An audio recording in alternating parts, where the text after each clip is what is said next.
Welcome to I Wish Someone Would Have Told Me, a podcast and video series about women's health and wellness, barrier breaking, and self advocacy, all united by what we wish someone would have told us when we were younger.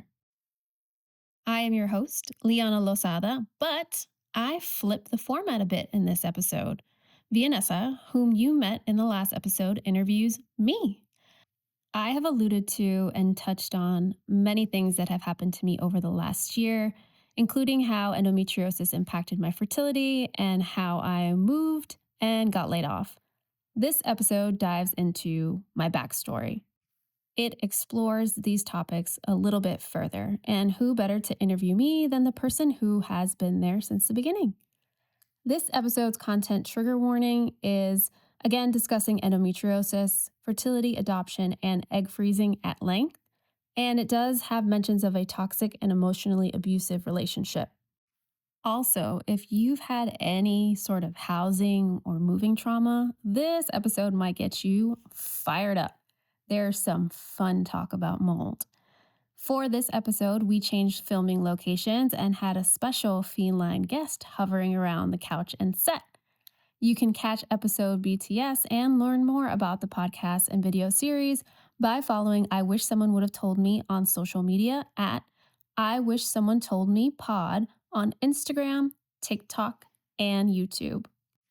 Please subscribe, rate, share, or download the podcast and its episodes whenever you can, and comment. I would love to hear your stories. And now I toss it to you, Vianessa. Welcome to another episode of I Wish Someone Would Have Told Me. I am your host for today, Vianessa Castaños, and I'm here with the actual host, Liana Lozada. Liana, introduce yourself to your public. Hello, I'm Liana Lozada, and you will be seeing a lot of me after this, but she's taking the reins today. Surprise, surprise. So Liana is your actual host. I'm just here crashing the party because today she has granted me permission to do something that I have been looking forward to, that I love doing, which is to talk about someone that I love and really care about, myself. So thank you, Liana. Thank you for giving me this platform to be fabulous. And of course, part of talking about myself includes talking about my best friend, which is There you, we go. the creator and host of this podcast. Yes. So, man, why are we here? What is this? Why are we here? Yes, tell me. Where should I begin? We are here because I had an idea. I had an idea that kind of grew from my own life experience, and originally was going to be like an event. I wanted to host like a women's health wellness event that would explore some of these topics and give tactical, really usable ways to approach them. What are the topics? What are we talking about? Just women's health, endometriosis, fibroids, general stuff, general stress, perimenopause, all the fun stuff. All the fun things All that the we fun all go through, but things. nobody either wants to Yes. talk about or even knows where to begin to talk about. Correct. So thank you for that. Much Thanks. appreciated, because, you know, in my fabulous older age, these are things that I find myself discussing more and more with friends, which is really interesting, that shift of like, I know. oh, calling you up, hey, Liana, like, my period's weird, or like, I'm having hot flashes. I Is this know. perimenopause? But then I'm too young for perimenopause. We got Like, a fan on? we have a fan here. So here's the thing. So this is a self-diagnosis. I do not recommend self-diagnosing for anything. you Go need to it. a professional. I'm a person who always runs really hot, so Yes, you this do. is not surprising. I'm always having some sort of hot flash, and so I know that once I do eventually reach real perimenopause or real menopause, I'm completely fucked. Like, I don't know what I'm gonna do, because I am already a person who just tosses and I turns all wonder night if because it'll my be body the temperature. opposite. I hope so. Do you think I, I would would be hope like that. I would be like Cold all the time. Is that a thing? good? I don't know. I don't At know least either. my hope for you is that it's the opposite, because you've run hot your whole life. My that hope for me maybe- is the same, because it is horrible. And if they say that hot flashes are even worse than what I experience on a regular basis, then I don't know that I'll survive it. So I'll be we'll there see. for It's you. really bad. It's really bad. So talking about the reason, sorry, this was, you're welcome. Fun and games are over. Now I'm gonna button this button. I'm put the cleavage away, because we're about to just dive right on in. And so I want you to talk to us about the process for getting here. But I feel like before we get to here, to this green couch where today. we're sitting right now, right here today, I think we need to start the story At 606. 606. 606. Okay. Tell the fine people what 606 is. So 606 is the apartment number that Vianessa and I shared when we lived together in Miami, in Midtown Miami. Yes. So she, A couple of years ago. It's been a few years. yeah, I think I want to say 2018. Yeah, which is why we're starting there, because I feel like Yeah. the situations that brought us together in that apartment Right. were already bizarre and Yes. just like, I don't even know how to describe them. It was just pure chance, pure timing, pure Yes, circumstance. absolutely. And then everything that's happened since then has just been a wild ride. So that's why I'm choosing 606 as our starting point. Yeah, so 606, that was our apartment. We lived there in Miami. She was going through a transition, which she talks about quite extensively in her episode. I was also going through a personal transition. I had just gotten out of a really toxic, unhealthy, verbally, mentally abusive relationship. I had had my surgery, I want to say, maybe 2 or 3 years before that. The first surgery. Yeah, I had my laparoscopic Because I remember you surgery. had a surgery when I lived with you. I had a procedure done. Yeah, I had a procedure done also while I was with you, which was not fun either. But for my endometriosis, it had maybe been, I think I want to say it was 2016 that I had my surgery. And then I had moved in with the guy who I was dating. We broke up. I stayed in the apartment. I was floating through She life. was floating through life. And she hit me up and was like, oh, Yeah. I broke up with so-and-so Mhm. and I don't want to leave my apartment. And I Yeah. said, I love your apartment, so I guess you're Yeah. staying and I'm coming. And then you moved in. Yeah, and so that's Yeah. that was the beginning of everything. Yeah, and I think during that time, it was the first time I had been single in a while. And then I was also kind of coming out of what it meant to be in this new body, what it meant to ask myself all these big questions for the first time, because it was kind of, I don't want to say forced upon me, but because I was such in a transitional period, it was kind of what I had to do. I had to face a lot of things. So it wasn't at first the best time for me, I think. I don't know if you recall, I was having panic attacks, anxiety attacks. I was getting like aura migraines. Like I was just going through this whole recovery from not only the surgery, but also getting out of this really unhealthy relationship. Do you think that was your body purging the unhealthy relationship or purging your past life? That's what my Or do you therapist th- said. Oh my God, am I a therapist? I mean, we're on the couch. We are on the couch. Yeah. Oh yes. Good thing I Yeah. buttoned this up because now I can be taken more Yeah. seriously. My therapist said that because it was one of those things where I had never had headaches before. Oh, blessed I little know. soul. What a sweet, innocent child. No headaches. No headaches. Oh. I wasn't one to have headaches, not even during my period. What an enviable existence. So for me to go from never having headaches in my whole life to having migraines and aura migraines, it was like this really extreme jump. And then I had never had panic attacks.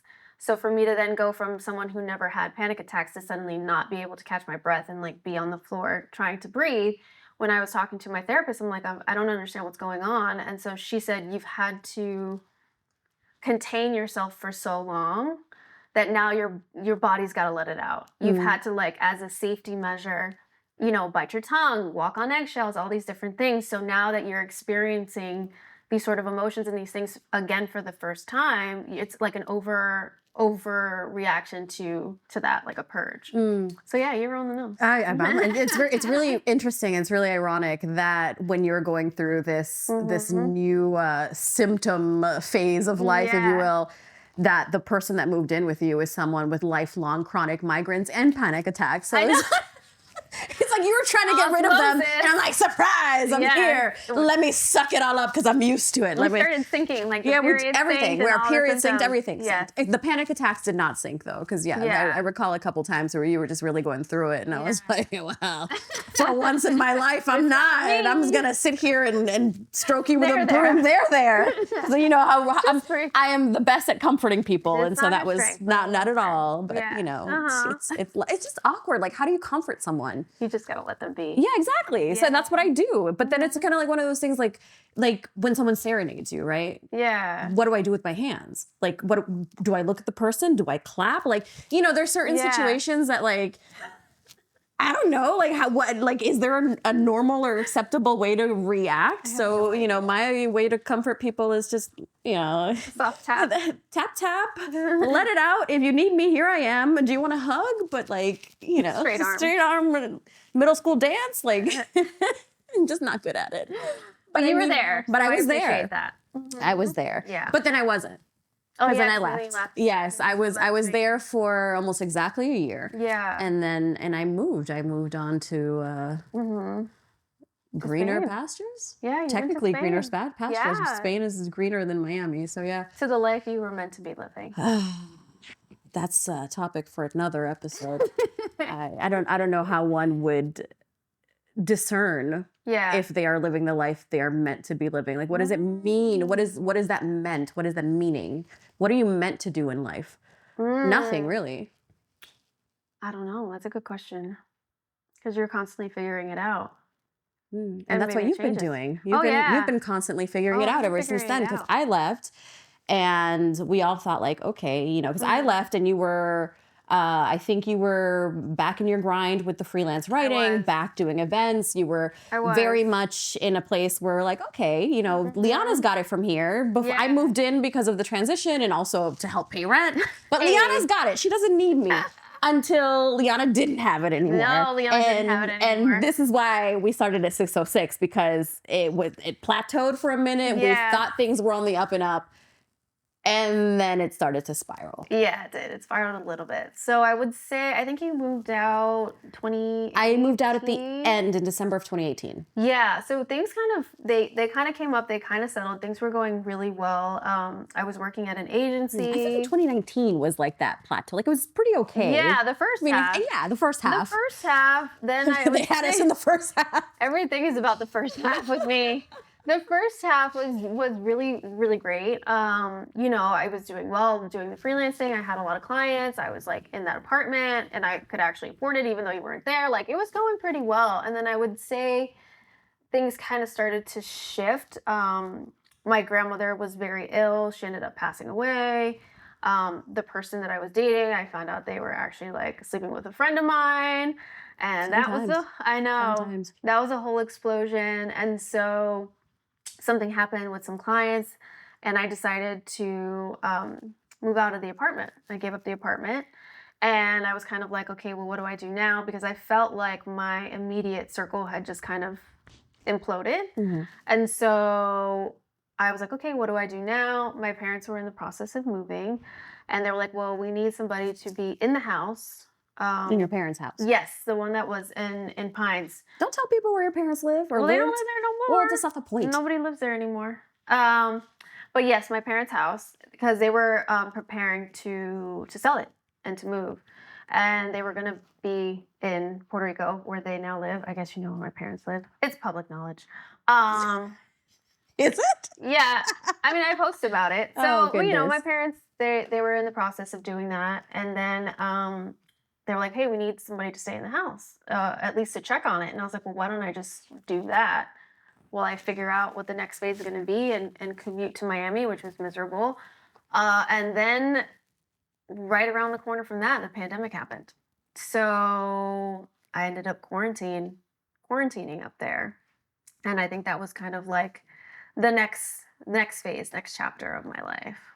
The next phase, after the quarantine, things happened. You moved out. You found this fabulous little apartment. I did. Things were on the up and up again. I did. Until they weren't.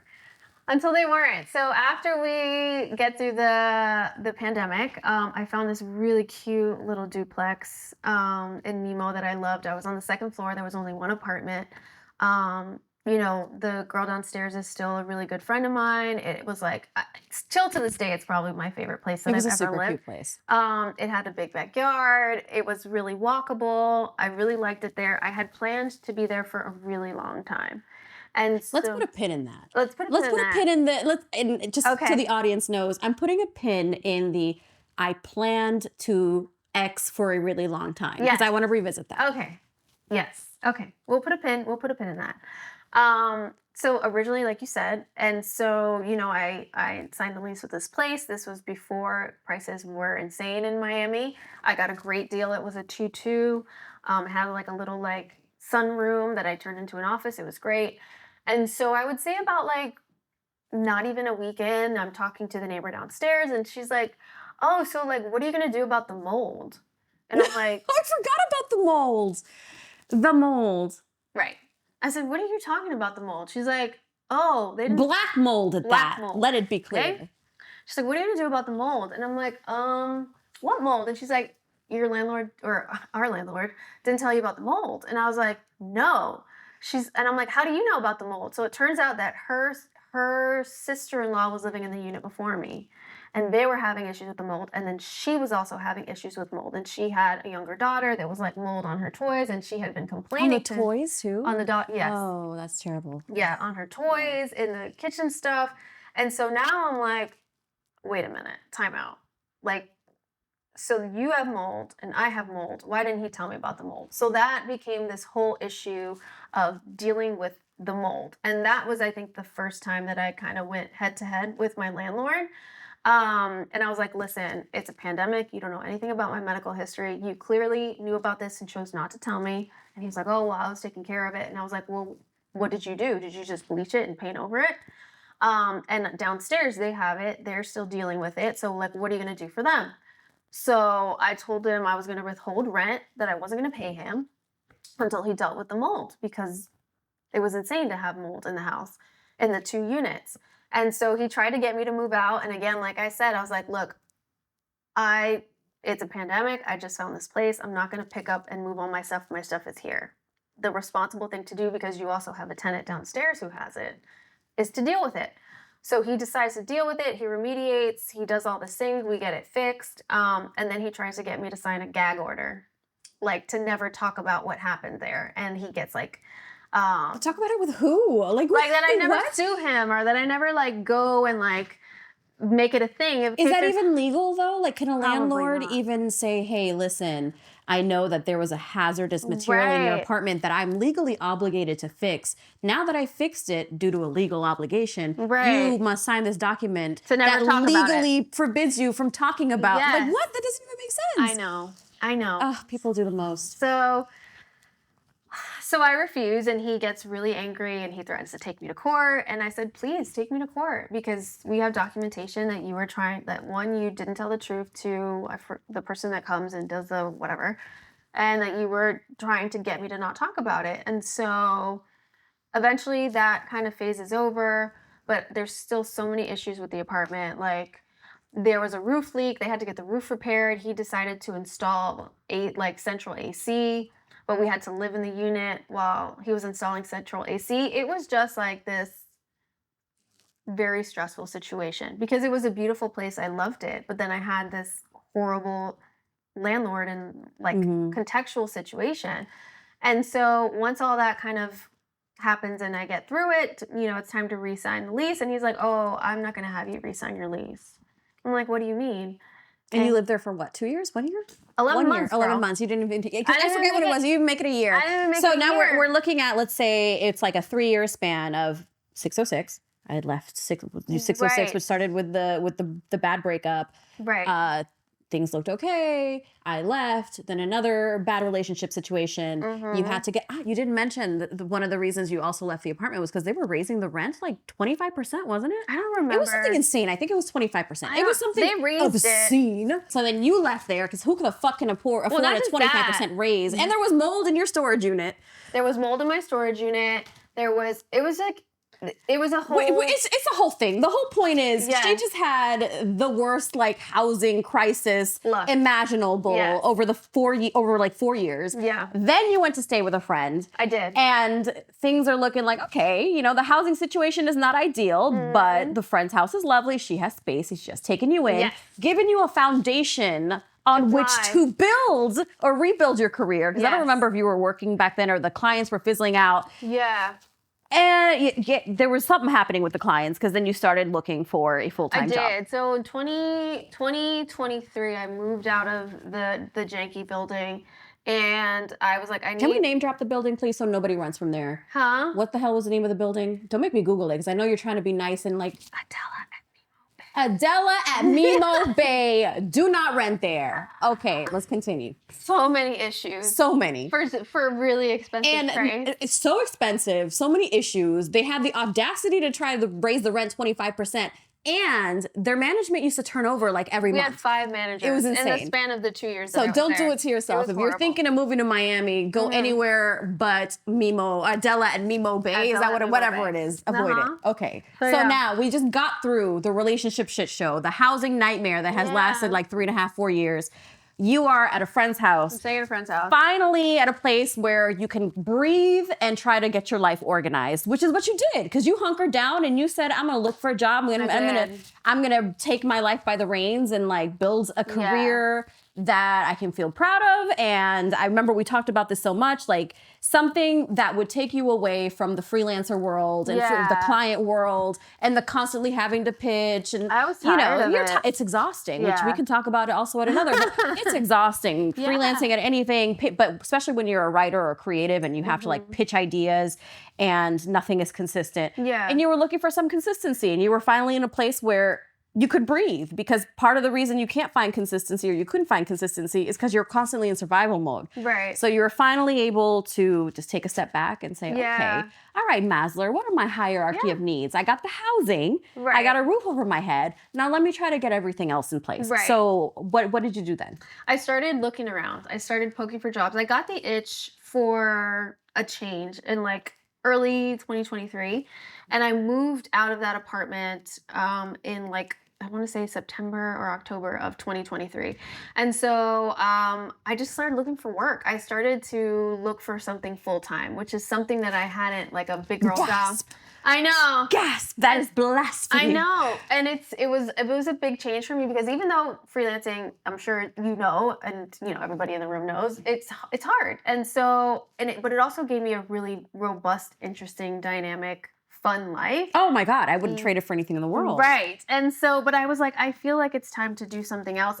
More than that, I was tired of really putting my neck out for clients and speaking on behalf of clients, and then not having that be, I don't want to say reciprocated or appreciated or whatever, but I was putting myself in situations with contacts because I was representing a client that would, oh, I was so excited. We got some kitty action. I know.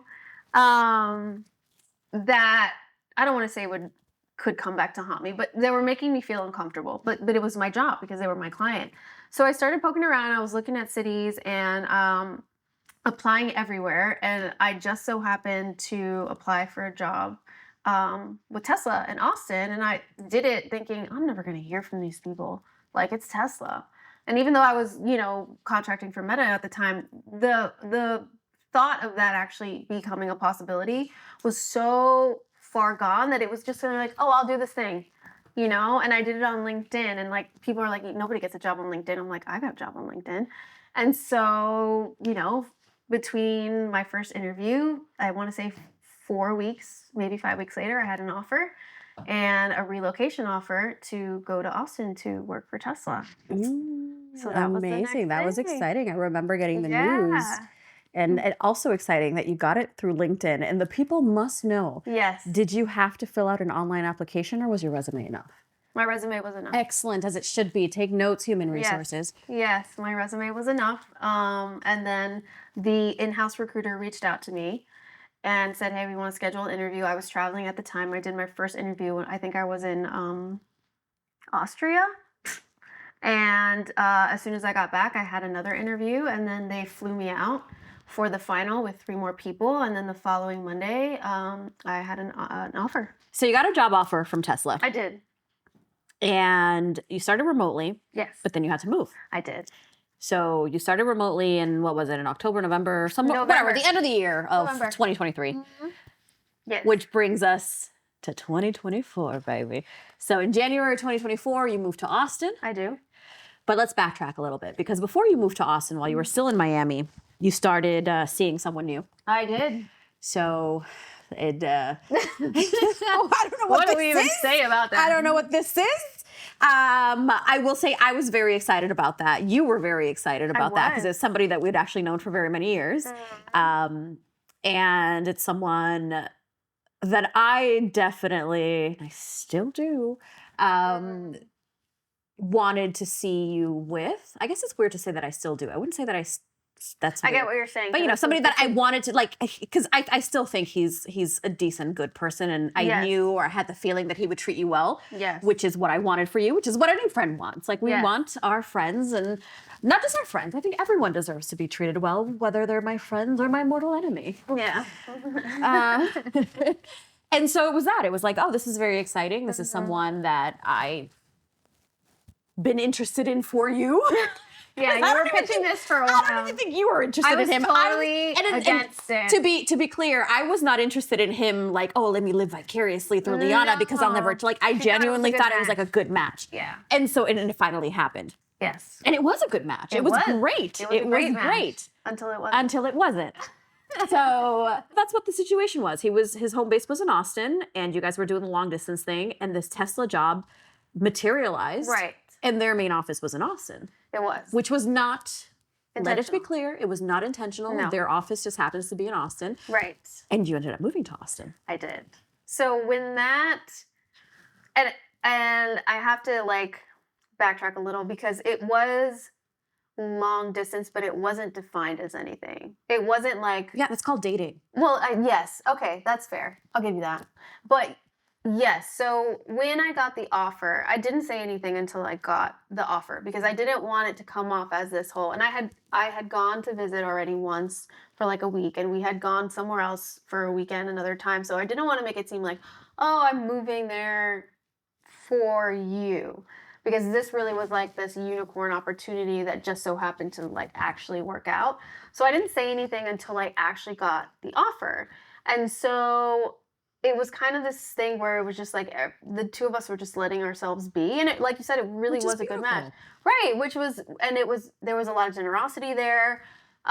He offered for me to stay at his place, which I was not expecting, to rent out his place as like an Airbnb instead of going and looking around, which really alleviated a huge stress.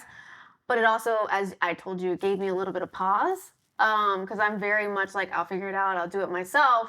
And it was one of these things where it's like, okay, if someone wants to help me, I'm going to let them. Like, I'm just going to let them do that. And why would I have any reason to doubt that it wasn't a good thing? Right. So I get there in January, I start.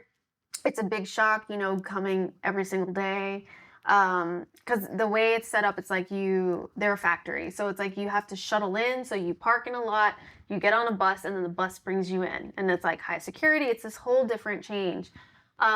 So there was that part. And I would say it took about a month for me to kind of like get my bearings, get my schedule, get used to the weather change, like get all these different things. And then in February, I started to get like that itch again of, I feel like something's off. And I didn't know like exactly what it was. And then I had one of these moments where I was like, oh, I'm in this dude's house and he's not here. I feel like we need to have a conversation. And so I want to say like mid to late February, I'm like, hey, I feel like we should kind of like talk about what's been going on for the like 6 months. Cause like I'm in your house and like, I appreciate it, but what are we doing? Like, what is this? And I remember distinctly saying, I want this chapter of my life to be intentional. I don't, which is logical and beautiful Right. and deserved, Right, exactly. So I really approached it that way of like, hey, I want to understand what your intentions are. I know I'm just like, come here. We have a kitty on the set. Emotional support animal. Oh my God, it's in your face. Hold that thought. Hold your suffering in just a little bit longer because I have to pet the cat. I know, I'm kind of. Oh, he's so soft. Can you please come here? No. No, he's over it. Okay, well. No. Oh, He just wants screeches. that's okay. So yeah, so I was like, hey, what are we doing? What have we been doing? And he was like, nothing. And I'm like, wait, what? And I was like, well, like, Wait, he said nothing? well, he couldn't say anything. But if you sum it up, like, Well, I mean, not saying anything is nothing. right. So, yeah. And so I'm like, well, are we friends? And he's like, well, we're definitely like more than friends. And I'm like, well, but are we dating? And he's like, no. And I'm like, what? I'm like, I'm living in your house. Like, what are we? how are you computing that? And so that was one of those moments where I was like, oh, I did not see that coming. I don't think I didn't see anybody it saw coming. Nobody saw it I coming. honestly, I know that it's your heartbreak, but I think I probably took it harder than anyone. Probably. I was rooting for you. I The know. whole world was rooting for you. You know what's funny? We talked about Tyra in the last episode. We talked about Tyra Banks, so that was so well timed. That's a nice little Easter egg. So yeah, I didn't see it coming, and so then that kind of like lit a fire of my ass. I'm like, oh, I gotta get out of here. So I started looking for places. I'm looking around. Yeah, there were some really cute places that you sent me. They're The houses were so adorable. cute. The price tags, not so much, but the houses were very, very cute. It's not a cheap place to live. It's cheaper than Miami. Yeah. But it's not necessarily a cheap place to live. But like I had a really good job, so I was like, I'm gonna get myself some place that I see myself for a long time. And coming back to that pin, because what did you say when you got the job at Tesla? Which I discovered recently. You told me that you took that job with a four-year plan in mind, and you dropped that bomb on me for the first time like a week ago, and I was like, 4-year plan? Who are you? 4 years. But apparently you do this regularly. What is this like anticipating life in years? Well, because it was more when I find a place that I really like love and see myself in, I don't like moving, and I've done it a lot. Oh, moving is horrible. Right. So I was like, and also from like a financial perspective, 4 years was how I maxed out my benefits. I was getting equity, y'all. So I wanted to get my equity. I, wanted to really like build some roots there. I wanted to work on some creative projects. Like I wanted to do these things that I knew were going to take time. And because I had moved so much in the last couple of years, I wanted to just be settled and let these things sort of breathe, like a fine wine. But settled, she was not. I was not. Because what happened next? So we fast forward, I want to say, to May. And I got laid off. Wait. It was in March. Backtrack. No, it was in May. I thought it was in May. Well, I thought it was things in March. happened in March. So another thing. I like how I'm narrating your life for you. I like, know. wait a minute, you got the month wrong. So another thing that I was also doing in February, because I had this amazing benefit with my job, was I started to get fertility tested. I started to get my numbers. I started to get all that information. This was all in your benefits. But if you didn't have the benefits, like, because this is not something that you looked into before working at Tesla, or had you looked into it before? I had thought about it. So you thought about it before, but you never did research? Because it's so expensive. How expensive? We're talking, if you want to get your eggs frozen or do anything like that, you're looking at $15,000 each round. Just for the hormone part. Because in freezing, don't you then also have to pay every month? Yes, to store them. You have to pay like a rental fee? Correct. Yes. So like there's phases of it. So you pay for the initial blood work and the initial consultation and the initial like, hey, this is your baseline. Then the next phase is if you freeze your eggs. That is one process and one price or whatever. Then you, depending on the provider that you go with, you have to keep them on ice. That's another price. So many expenses. And none of this is typically covered by... Very rarely. By insurance, or it is to a certain degree. But it was covered. What exactly was covered with the insurance you had while you were working at Tesla? That allowed you the comfort and the freedom to actually explore it seriously. I can't remember the exact number, but when you put it in percentages, it's like 90% of it was covered. Oh, damn. Or I think for the other benefit, which I'll get into, they gave you like $25,000 worth of process. You know what? It just clicked in my head. And I wonder, maybe this is just me being somewhat of a conspiracy theorist, but you know how Elon... don't like to say his name, Mr. Musk, is like obsessed with like breeding and having as many children as possible. Right. I'm wondering if this benefit is available. I would think so. Because, if you're working at Tesla, I'm sure he assumes you must be on the up and up. You must have genes worthy of procreating with. Yeah, it's a very, very celebrated, it was a very, very celebrated promoted benefit, that you have this benefit this is what you want. We're going to help you do it. And they had some childcare things. And, I had thought about it with my condition. I knew that it was probable that I might have difficulty conceiving, but I never knew the extent of what could go wrong. Well, let's before we discover the extent of the process and whatnot, your condition is what exactly, and what does it what are the limitations of having your condition? Endometriosis is basically a condition where the lining of your uterus grows in places it's not supposed to. So the problem with that is every month when you get your period, you shed the lining of your uterus. The problem with these cells is you can't shed them. So let's say they're attached to like your urethra or your ovaries or whatever. They have nowhere to go, and they have the same They're on the same cycle? yes, they have the same hormonal response that the tissue that you would have during your period has. I believe, I don't want to like scientifically mess it up. So if let's say you have really bad cramps and you get your period, you would normally just get cramps in one spot. If you have this condition where you have these cells growing in other places, you could have pain everywhere. It's an extremely painful condition. And I discovered that I probably have had symptoms since I was like 15 years old. But it took me 15 years to get diagnosed. So it was, when I was 25, one doctor, because I looked it up myself, and I'm like, I feel like this is not normal. Like the pain that I have is not normal. My body's sensitivity to food is not normal. Like I just have these reactions to things that I shouldn't. And I'll never forget this. She was like, oh, you're too young to worry about endometriosis. I was like 25. And I was like, she's my doctor. I'm going to take her word for it. And it wasn't until like 3 or 4 years later when my symptoms got very severe that I couldn't get out of bed, that I was getting super bloated. It was like, this is not right. I had gone on a trip to Italy, and, you're supposed to take your pill. I was on the pill at the time, and I missed a couple pills. And since that point on, my body freaked out. And so that's when I went to a specialist that was recommended to me from somebody. And the guy saw me for like 5 minutes. He's like, we gotta cut you open. It's probably very severe. So I got the surgery. And so it's known that because of all the scar tissue that that's left behind and all the things that you have to go through, that generally speaking, about 50%, if I'm being gonna just ballpark it, about 50% of women who have this condition are infertile. Right. So in my mind, it was always, I just can't carry the baby. I didn't know anything outside of that, and I wasn't educated about that.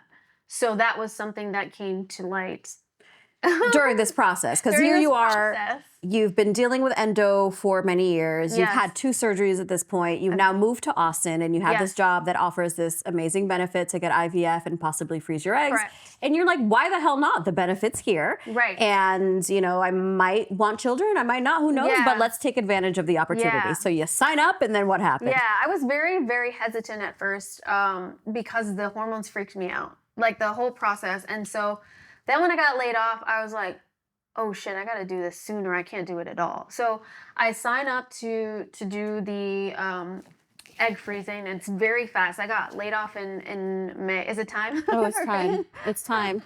The flash is happening. Oh no. I got laid off in May, and I decided to jump right in, and I started the egg freezing process in June. And so it's a lot of doctor's appointments, a lot of blood work, a lot of hormones, a lot of drugs, all these different things. How long was the process? It was about, like if you can break it down in like stages, like what was the first step and how long did it last? How long did you have to take the hormones? The first step is the initial blood work that I had done in February. That is like a blood test and I think an ultrasound where they give you your follicle count and they give you your MMAMH, I think. What was your follicle count? It was really low. What was it? I want to know. 2. And like what were you expecting? For someone my age, a healthy number is greater than 10. And I only had 2. All right. So we're already starting off. We're starting at a low We're starting point. off yeah. Yeah, not at the best point, but you know what? Yeah. Hey, miracles happen, as they say. You only need one. Yeah, so, exactly. You only need one. So, they were like, hey, listen. Drinking her Can I touch you? I was going to let you. Sorry, we have another cat. Oh, no, he just wanted to drink your water, Lilo. Or she? It? Shit? Can I? Okay, he's like, I ain't having that. I'm sorry. Anyhow. I'll try not to be So where did we leave off? Blood work. Oh, you only had 2 follicles. Yes, I only had 2 little follicles. So they were like, hey, listen, you're probably going to have to do multiple rounds of this because your numbers are really low and we want to set your expectations. And I'm like, well, I can't afford multiple rounds. So it's like this or nothing. So I started the process. The process itself of shots, appointments to retrieval is somewhere around like 2 weeks, give or take. Oh, that's a lot faster than I thought. I don't know why I thought you'd have to like shoot up hormones for like a month. Nah, they pump you up, but you're getting pumped up. Like you Yeah. really, I got really like bloated. My skin's. Everybody has a different reaction to it. I didn't really have an emotional. I had a very physical reaction, which I think tracks with my medical history.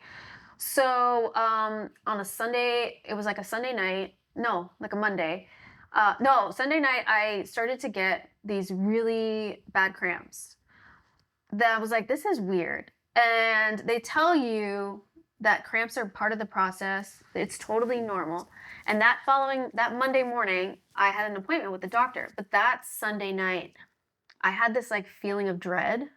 And I don't know if you've ever had that in your life where you're just like, something's not Oh, all the time. right. And it's always right. Yeah. And My feeling of dread has never been mistaken. Yes. So I'm laying in bed and I'm like, something's not right. This doesn't feel right. This feels like a pain I've known before that shouldn't be here right now. So the next day I go to the doctor. I talk to the staff and I'm like, hey, like everything's fine except I've had these really bad cramps and I'm kind of spotting a little bit. They're like, oh, that's totally normal. Don't worry about it. And I'm like, are you sure? Because it's weird for me to suddenly just cramp out of nowhere. And so they're like, no, it's fine. So this is in the morning. Another thing with these processes is like you have to be available whenever they tell you to come. So you literally have to leave your schedule open for them to be like, hey, you need to come in tomorrow at 8 a.m. And there's just like no way around that. You have to do that because you do your blood work in the morning, you get your results in the afternoon, and then your results in the afternoon tell you how much of your drug to take at night. So fast forward, I'm at Costco, which thankfully, this person came to support me during this process immediately. Did he also go to Costco? Yes. Excellent. He was with me. And I get a phone call, and I had a scheduled call, I think, with the doctor at like 3 p.m., and it's like 1:30 in the afternoon. And I'm like, this is kind of weird. They're calling me early. I guess they're busy or whatever. So I pick up the phone, and it's the doctor, and they're like, hey, we're really sorry, but your body rejected the meds. You actually have your period. And I was like, wait, what do you mean? And they're like, yeah, it didn't work. We can't continue. Like, you have to stop. And I'm like, so that's it? Well, what does that mean? Because in order to get your period, you have to release an egg, and the egg has to like I don't know. penetrate your uterus, and then the drugs just like released the rogue egg, and They didn't mature any others. Like what?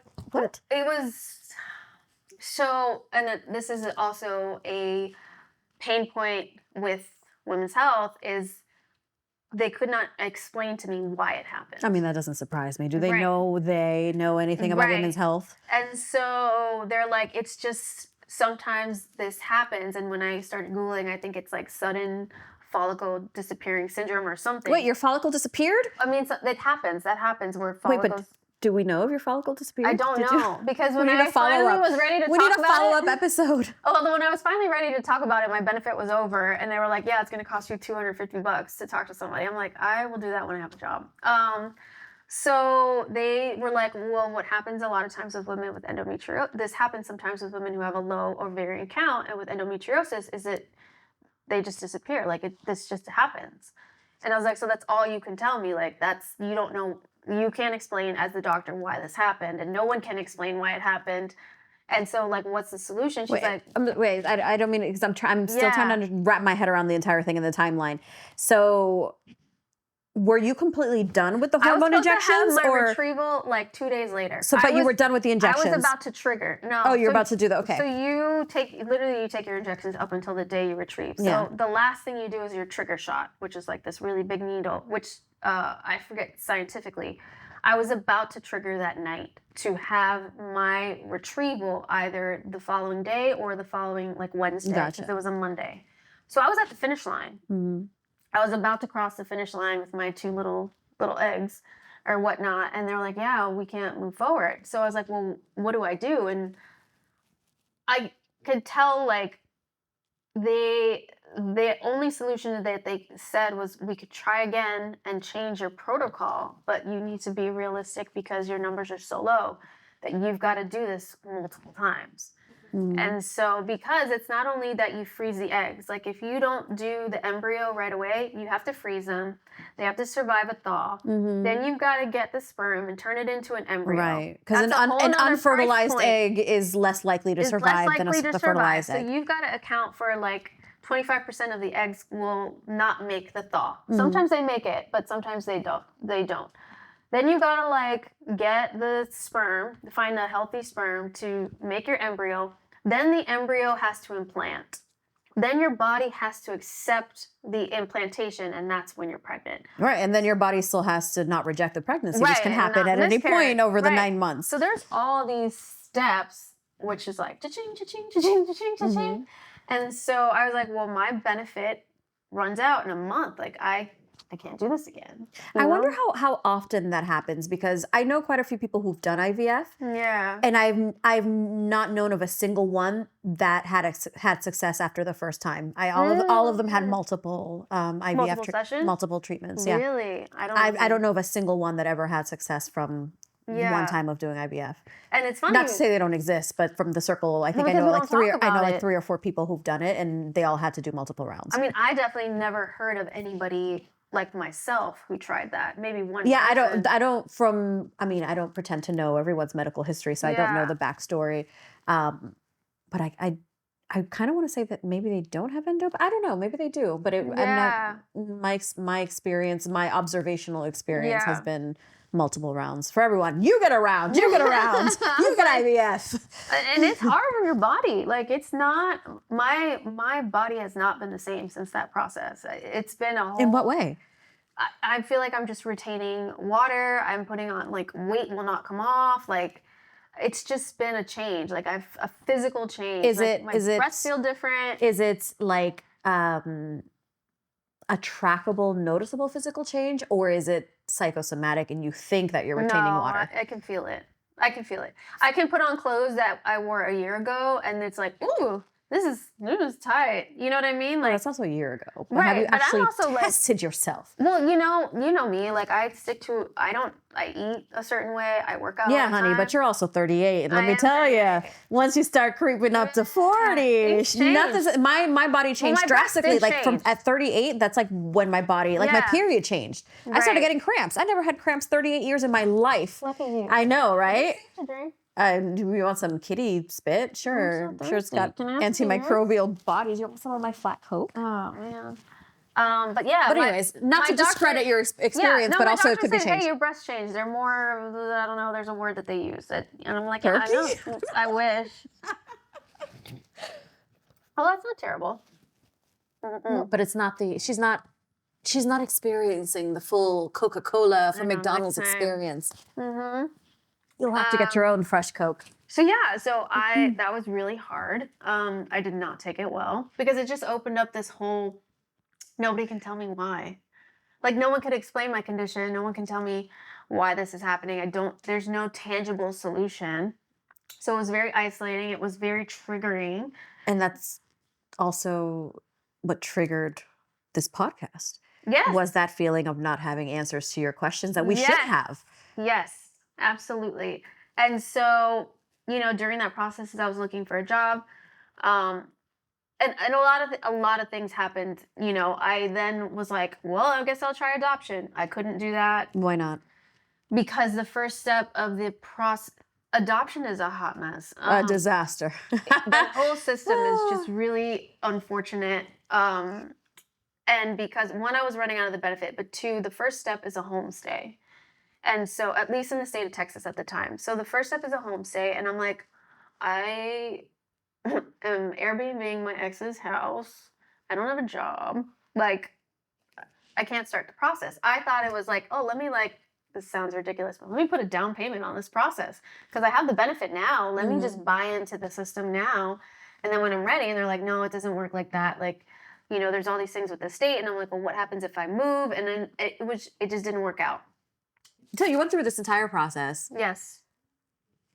Yet the question that I have is still the question that you have. what the hell does this all mean? And not even the doctors could give you answers. And so here we are on this podcast that you created in hopes of creating dialogue with other women that exist as women with all of our issues and non-issues and things. Because if science won't do it, and the doctors won't do it, and the patriarchy won't do it, then you gotta do it. I mean, it really came down to, because I felt so isolated and I felt so like nobody, I can't be the only one. You know, again, I kind of went back to when I had the condition and when I went through all these things, I needed a community. Like, I needed an opportunity to put this story out there. So when all of this happened and I found myself coming back to South Florida, like just completely heartbroken, very confused. Very homeless. Again. Again. Feeling very just like rejected from life. I thought back to when I wrote my essay about my endometriosis experience and the response that I got for that, and sort of having that feeling of like, hey, I'm not by myself. Like I can't be the only one that this has happened to. And so originally I had an idea for a women's wellness event, and when I came back, I thought, I feel like there's something narrative here that could be of service or that could build community. Because when I did that essay, I decided to start like a women's support group, like a local one for women with endometriosis. And we've had events. Was it a Facebook group? It is. It's a Facebook And group. it still exists? Still exists. What's it called? It is Endometriosis Alliance South Florida. So we've had like guest doctors come and we've had events and we've done screenings. And so it's really given people an opportunity to talk about resources, to talk about experiences, to ask for second opinions. And so I thought about what that experience kind of created. And I said, there's got to be a way to take what I've gone through and create that in another way.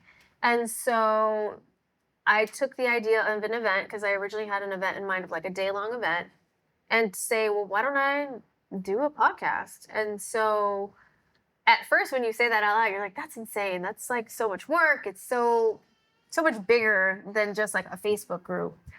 But I really sat down and I was like, I think I want to do this. I think I can do it. And I think that there is something there. I think there's a conversation or conversations that need to be had that aren't being had, so that we don't find ourselves in these situations where we feel ashamed or alone or whatever the case may be for these things that are difficult. So yeah, that's how we got here. That's how we got here. Yeah. Well, I'm very excited for this podcast. Honestly, I think it's needed, and I'm very proud of you for launching it. I have to ask you a question that oh gosh, might be a little prickly. Oh, I don't know if the audience, if the public listening to this has caught an occasional little baby crying in the background. We do have a baby on set, and it's an active set. And I don't know, I think I asked you this question before, but I don't know if we talked about it very much in depth, or if anyone else has had the audacity to ask you this question, because you went through this entire process of the IVF, the egg retrieval. Do you want kids, or were you doing it because you want to have the option just in case? You know, it's interesting because I was uncertain for a while. And I think what happens when someone tells you you might not be able to, I think something switched, where it's like, well, then let me try all the ways that I can try. And if it's not meant to happen, it won't happen. But I feel like when I look back like at my life, I had more natural attraction to being a partner, not being a parent, than I ever thought or ever had towards being like a wife. I had a more natural inclination of like what it would take to be a parent than it would be to like be in a traditional marriage or a traditional relationship. Like even when I look at the things that I was quote unquote attracted to when I was a teenager, you know, I kind of grew up in the church. I did a lot of stuff with orphanages, and that was always a really sensitive like touch point to me. And it always felt so tragic that there's people in this world and we force people to have these children and people don't want them. And so that always really stuck with me. And that was always like, even if I have my own kids, I always wanted to adopt a child. So I do still see it in my trajectory. I just don't know what that's going to look like yet. Because the idea of doing all those hormones again and doing that whole process, I don't currently right now, I don't see that in my future. So I've got to go a different route. But I've also got to play the cards that I've been dealt. And that's just the reality of the situation. So I'm just going to play the cards that I've been dealt. So yeah, I'm single. So the idea of doing it with a partner, I wouldn't say it's not possible. It's not impossible. It's unlikely, but I don't got a lot of time, especially with my condition. And I think people say that and people are like, no. People have kids really late in life. And I think that's something that needs to be redirected and have the actual knowledge of what those circumstances are for it to happen and what they are for them to not happen and how much that costs. You know what I mean? So I do see a family in my future. I don't know if I see it in the traditional sense of what everybody else wants. I'm not dead set on it. Oh, it has to be my biological child. But we'll see. We'll see what happens. Yeah, I think that's buying a small village in Europe and living there with your girlfriends and raising said potential child in a community sounds like a lovely idea. You're trying to get me I'm just trying to make you, not make you, wrong choice of words. I'm trying to get you to live your best life. I know. Yeah, no, that was a lovely answer. Thank you. That's a lovely answer. And I like that you mentioned time, because it's like we do and we don't have all the time in the world. All we have is time. Time is our most valuable asset. Yeah. And, the older you get, the less time you have. Right. How do you want to spend that time? Right. Do you want to spend it raising a child, which is lovely and good. There's no right or wrong answer. Yeah. But then you also have to consider the implications of that. What is your elder years going to look like? Not just like the physical stamina of it, but what did you envision for yourself in terms of maximizing or enjoying your life? Like, are you going, is that what you want to do in your your moonlight years? I mean, listen, I've been very lucky, and I'll also backtrack this in saying that I don't regret that I didn't do it sooner, because I wasn't ready as a person, and there is no one in my past that I would have done this with. I don't look at a single ex and be like, that was the one that got away. That was like the dream baby daddy. Oh no, I look back and see nothing but dodged bullets. Right. So it's not like, and it wasn't for lack of trying, so I don't have that, but I think I have spent a really long time focusing on myself, my career, my development, and I've had a really fun, interesting life. So for me to have that second act be about something different, it's not one of those things where I'm okay with it. You know what I mean? I'm okay with it, and I think I'm actually in a better place as a person to do that as a second act versus the first act. Like, I look at some of my friends who have like kids going to college soon, and I'm like, yo, what? Because I look at how important that time was in my 20s to like make a lot of big mistakes and like, date the wrong people and find the right career path for myself. And I don't know what it would have been like to have the responsibility. And people do it all the time. I'm not saying you can't do it. I'm not saying it's not possible. But for what I was trying to figure out for myself, it just, I don't know how it would have fit. So yeah, it's funny because when I see those acquaintances and friends that have adult children who are already like 20, 21, 22, going to college or graduating. Yeah. Maybe it's my psychosis speaking, but I legit look at them and I'm like, I'm too young to have a child. And we're like, I'm too young to have a child, especially one that age. And I'm like, wait a minute, I'm grown. I'm technically middle-aged. Yeah. I'm not too young. Yeah. It's weird. Time is a weird thing. I think time is a very strange thing, and it can really play like tricks on you. I think and it's funny because I think this is the first year of my life where I realized time has passed. And I think because of this experience, it was like one of those things where like, oh, wait a minute. And it's become that much more valuable to me Mhm. because of this insane year that I've had. Spoken like a true 38-year-old. I'll be 39 by the time this Oh, comes yes, out. you'll be spoken like an almost I have a 40-year-old. birthday in a week. Yeah. As So, you step into this second, but act. not final, the second act, Mhm. what is something you wish someone would have told you? Oh my God, marry rich.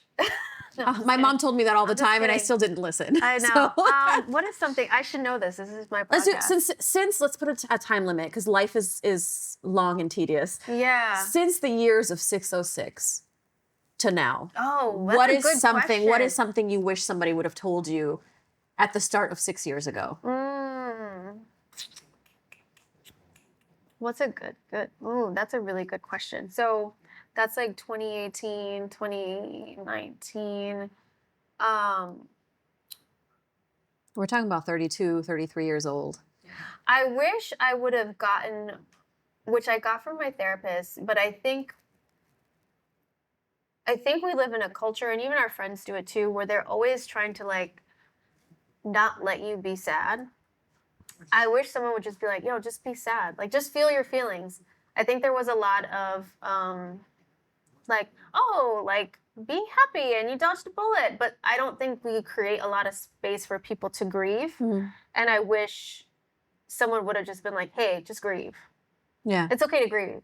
Even if it was a bad thing, even if it wasn't meant to be, like, just grieve it. Mm-hmm. Let yourself grieve it, because there were still moments that were hopeful and positive and like helped you get to where you need to go. So I think it would have been nice for someone to be like, hey, just grieve. I'm not gonna cry. No, I'm fine. I'll fan my eyes. Well, you know what they say. Optimism is overrated. Oh gosh. Here you go. Yeah, there is Wipe a your such thing tears. as like Wipe your toxic. tears. If they're not coming out, they're just like bubbling up. The tears or the tissues? Because they're also bubbling up out of her crotch. Oh, I don't know what happened. Okay. So yeah, that's my answer. So what is it? Toxic optimism? Toxic optimism, or like toxic. What did I do to these? Or toxic positivity. It's Oh, not toxic positivity. That's the term I was looking for. I don't think people intentionally It is do toxic because the people who do it are toxic. Oh, I don't think they mean to be. But I think it comes from a good place. I think it comes. I don't think it comes. See, now we're gonna go off on another episode because Okay, I don't we won't go there. think toxic positivity comes from a good place. I think it comes from a misdirected place. Absolutely, and it's Okay. not a good place. Okay, so we'll leave it at that. We will leave it at that. Okay. Thank you so much, Lilo, for joining me on your show. I know. Look at you. I don't know if you'll ever see this happen again, but yeah. Thanks. What are you trying to say? Did I get fired on my first day I'm of just co-hosting? no. Never mind. Yeah, never mind. Never mind. Here. Uh-huh. There. Where's the broom? There.